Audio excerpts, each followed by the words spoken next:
Able to battle their way back at multiple points in the hockey game, showing resiliency both from behind and with the lead, but in the end, unable to hold on. A 6-5 loss for the Sens in overtime on Saturday night.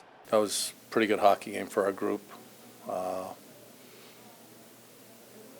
So you can be, our team can hang their head or they can be mad. I'd rather us be mad.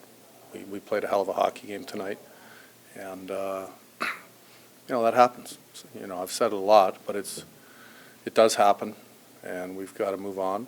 Much like a playoff game, sometimes you're going to dominate a game, you're going to lose in overtime, and then you got to come back and play the next one, and that's kind of how we're looking at this weekend.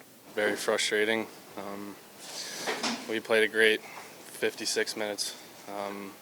You got to play 60 to win, I guess, especially against that team with a high offense and the ability to come back in games. So it stings. I feel like we had the puck a lot, created a lot of chances, especially in the second period. I think it was a great period for us, and we just got to keep going. It's frustrating, but we got to turn our heads and keep going.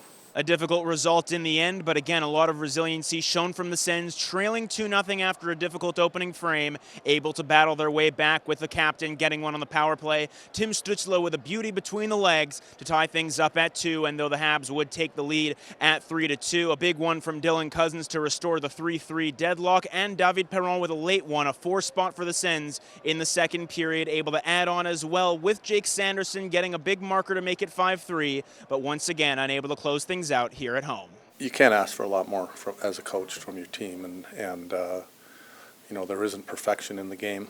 There is going to be mistakes, and I think it's pretty obvious we deserved a better fate tonight. But on the bright side, we've got 5 out of our last 6, and we can look at it.